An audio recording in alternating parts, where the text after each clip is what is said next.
دیکھیے ٹریٹمنٹ جو ہے وہ جب آپ کرتے رہتے ہیں تو آپ اپوزٹ ڈائریکشن میں چل رہے ہوتے ہیں. جیسے کہ ڈائبٹیز بھی ایک پرائمری پروگریسو بیماری ہے، لیکن اگر آپ ڈائبٹیز کا علاج اچھے سے اچھا کر رہے ہوں تو وہ آگے بڑھ رہی ہوتی ہے اور آپ اسے پیچھے کھینچ رہے ہوتے ہیں. تو وہ جتنے آگے بڑھ رہی ہوتی ہے آپ اس سے زیادہ اس کو پیچھے کھینچ رہے ہوتے ہیں. تو الٹیمیٹلی تو آپ بینیفیشری ہو جاتے ہیں اس ڈائبٹیز جیسی بیماری میں. آپ اگر اپنی فٹنس کا خیال رکھتے ہیں، لیکن بیماری تو اندر سے بڑھ ہی رہی ہوتی ہے. جیسے نشے کی بیماری ہے تو آپ کا کیا حال ہے کہ اگر کوئی 5 سال نشہ نہ کرے تو اس دوران اس کی نشے کی بیماری بڑھے گی کہ کم ہوگی؟ بڑھے گی. کیسے مجھے تھوڑا بتائیں گے تاکہ آپ کے پیرنٹس بھی سمجھ لیں، کیونکہ یہ بڑا مشکل کام ہے. عموماً یہ سب سے مشکل کانسیپٹ ہے ایڈکشن ڈیزیز میں اور ایڈکشن ریکوری میں. یہ سب سے مشکل کانسیپٹ ہے کہ اگر 10 سال بھی کوئی نشہ نہیں کرے گا، اس دوران اس کے جسم میں نشے کی بیماری بڑھتی رہے گی. جو میٹابولک ایرر ہے، یعنی نشے سے نباہ نہ کر سکنے کی صلاحیت ہے، وہ بڑھتی رہے گی. نشے سے نباہ نہ کر سکنے کی صلاحیت. اگر کسی بندے میں نشے کی بیماری ہے جسے میٹابولک ایرر کہتے ہیں کہ اس کا جسم نشے کو مینج نہیں کر سکتا. مثال کے طور پر اگر کوئی بندہ الکوہل لیتا ہے تو اس کا جسم الکوہل کو پھر میٹابلائز کرتا ہے. جیسے کھانے کو ڈائجسٹ کیا جاتا ہے، کھانے کو ہضم کیا جاتا ہے، ڈرگز کو اور الکوہل کو میٹابلائز کیا جاتا ہے، جسم اسے میٹابلائز کرتا ہے. اگر میٹابولزم نارمل ہو تو الکوہلزم نہیں آئے گا، نشے کی بیماری نہیں آئے گی. اور اس کی نشانی یہ ہوگی کہ وہ زیادہ شراب نہیں پی سکے گا اور وہ شراب پی کے ڈرنک نہیں ہوگا. یہ 2 نشانیاں سامنے آ جائیں گی. جو شراب کا بیمار نہیں ہے اس کی 2 نشانیاں کہ ایک وہ زیادہ شراب نہیں پی سکتا. زیادہ سے مراد یہ ہے کہ وہ 2 ڈرنک سے زیادہ نہیں لے سکتا. ایک ڈرنک 15 سی سی الکوہل ہوتی ہے، پیور الکوہل 15 سی سی جو ہوتی ہے وہ ایک ڈرنک ہوتی ہے. تو 30 سی سی سے زیادہ وہ نہیں پیے گا اور وہ شراب پی کے ڈرنک نہیں ہوگا. وہ الکوہل کا یوزر ہوگا، اگرچہ اس سے بھی کوئی فائدہ نہیں ہوتا، پسماندگی آتی ہے پر تبدیلی آتی. لیکن ایک بندہ اگر شراب چھوڑ دیتا ہے تو جتنی میٹابولک ایرر شراب چھوڑنے کے ٹائم پہ تھی، اس سے 10 سال کے بعد جو میٹابولک ایرر یعنی جو خرابی ہے وہ کم ہوگی کہ زیادہ ہوگی؟ زیادہ ہوگی، کیونکہ جسم میں جو خرابی ایک دفعہ پیدا ہو جاتی ہے، جسمانی خرابی جو جسم میں ایک دفعہ پیدا ہوتی ہے وہ بڑھتی رہتی ہے. اور یہ بنیادی کلیہ ہے جس کی وجہ سے ہر انسان نے جو دنیا میں آیا ہے اس نے موت کا ذائقہ چکھنا ہے. کہ اگر انسان نے موت کا ذائقہ لازمی چکھنا ہے تو جو بھی دنیا میں آیا ہے تو گزرتے ہوئے اس کے وقت کے ساتھ اس کی جسمانی مشینری میں کوئی نہ کوئی نقص پڑے گا اور وہ بڑھتا رہے گا. اگر یہ اصول نہ ہوتا تو بعض لوگ دنیا میں آتے اور کبھی بھی دنیا سے نہیں جاتے. اور جو میٹابولک ایرر ہے، اگر کسی کے اندر یہ خرابی موجود ہے کہ اگر وہ نشہ کرے گا تو نشے کے ساتھ اس کا نباہ ٹھیک نہیں ہوگا، وہ نشے کو مجروح کرے گا، نشہ خراب کرے گا، جس کی وجہ سے اسے زیادہ نشہ کرنا پڑے گا کیونکہ تھوڑے نشے سے اس کا گزارا نہیں ہوگا.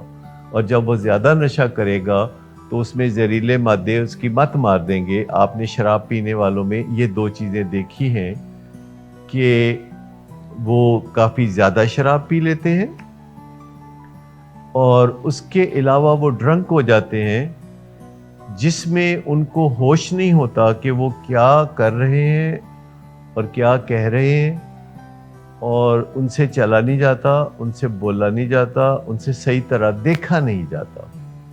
ان کو کوئی بات سمجھ میں نہیں آ رہی ہوتی، وہ ڈور بورے سے جیسے ہو جاتے ہیں.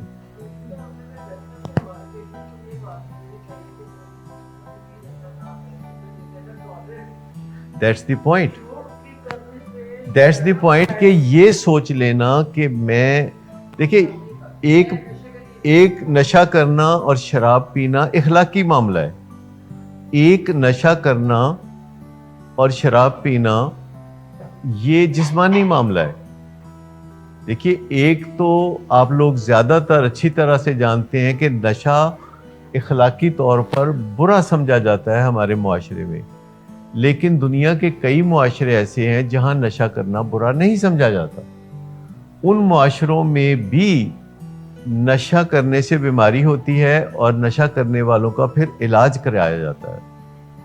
30 cc کا مطلب ہے پیور الکوہل، لیکن جیسے کہ وسکی میں 38% ہوتی ہے تو اس کا آپ سمجھ لیں کہ کوئی 80 cc ہوگی تو وہ 2 ڈرنکس ہوں گے. 80 cc وسکی جو ہوگی وہ 2 ڈرنکس ہوں گے، لیکن کیونکہ اس کے اندر الکوہل 38% ہے، بیئر میں الکوہل 5 to 7% ہوتی ہے، تو ظاہر بات ہے کہ بیئر کوئی 300 cc یا ایک پورا وہ پیے گا تو وہ 2 ڈرنک بنیں گے. تو 2 ڈرنک کا مطلب یہ ہے کہ نارمل ڈرنکنگ ہے، اور اگر 2 ڈرنک سے آگے چلی جاتی ہے بات تو اس کا مطلب ہے الکوہلزم ہے. آپ کو نشے کا عرصہ دراز سے شوق ہے اور آپ نشہ کرتے رہے ہیں، لیکن کسی نہ کسی قدرتی وجہ سے آپ کا جسم نشہ کرنے کے قابل نہیں رہا. جیسے کہ اگر فرض کریں کسی بندے کی نظر کمزور ہو جاتی ہے تو کیا اس کو پھر گاڑی ڈرائیو کرنی چاہیے؟ یہ ہے ڈیزیز کانسیپٹ ایک سمپل سا، کہ اگر کسی کا جسم نشے کے ساتھ نباہ نہیں کر سکتا، نشے کے ساتھ مس مینجمنٹ کرتا ہے اور زہریلے مادے پیدا ہونے لگتے ہیں اور مت ماری جاتی ہے اور سائیکوسس ہو جاتا ہے اور ڈرنکننس ہوتی ہے اور نشہ کرنے کی جو بنیادی وجہ تھی وہ پوری بھی نہیں ہوتی کہ سکون بھی کوئی نہیں ملتا، تو پھر ایک ہی حل ہے کہ نشے کو چھوڑ دیا جائے ہمیشہ کے لیے. لیکن جب ہم ہمیشہ کے لیے نشے کو چھوڑتے ہیں تو اس میں ہمیں مشکلات ہوتی ہیں، اس میں ہمیں کریونگ ہوتی ہے، اس میں ہمیں لو فیلنگ ہوتی ہے، اس میں ہمیں ایمٹینس ہوتی ہے، اس میں ہمیں ڈپریشن ہوتی ہے، اس میں ہمیں نیند نہیں آتی، اس میں ہمیں کانفیڈنس نہیں ہوتا. تو یہ ساری چیزیں ہیں جو سیکھی جا سکتی ہیں، کیونکہ کانفیڈنس سیکھنا کوئی مشکل بات نہیں ہے، سٹریس کو مینج کرنا کوئی مشکل بات نہیں ہے، کریونگ کو مینج کرنا کوئی مشکل بات نہیں ہے. تو یہ ساری چیزیں تو سیکھنے والی ہیں. ایمپٹینس کو مینج کرنا، بوریت کو مینج کرنا، یہ تو بہت آسان ہے. اور نشہ جو ہے وہ تو بندے کو سمجھ آ جانی چاہیے کہ میں کر ہی نہیں سکتا، جب میں کرتا ہوں تو میرا حشر نشر ہو جاتا ہے. سائنس اس چیز کو نہیں مانتی کہ شراب پرانی ہو تو اچھی ہوتی ہے، نہیں ہو تو بری ہوتی ہے، یا اس کا زیادہ اثر ہوتا ہے یا کم اثر ہوتا ہے. لیکن آپ نے جتنا انجوائے کرنا تھا اس پارٹ آف ڈسکشن کو وہ کر لیا. تو اصل بات یہ ہے کہ شراب جو ہے وہ تباہ کن ہوتی ہے، اور یہ سب لوگوں کے لیے تباہ کن نہیں ہوتی، یہ تقریباً 10% لوگوں کے لیے تباہ کن ہوتی ہے.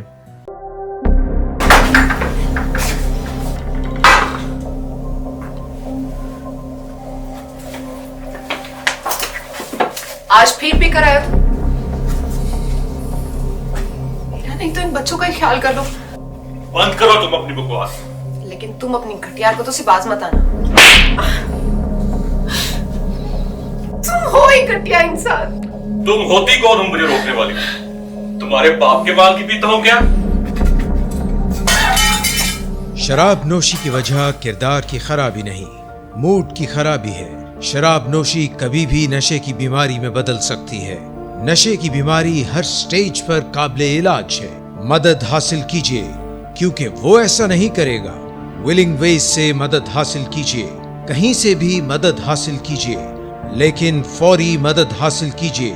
جس معجزے کے انتظار میں آپ نے بہت دیر کر دی، اب وہ دستک دے رہا ہے. مدد حاصل کیجیے، مدد حاصل کیجیے، مدد حاصل کیجیے.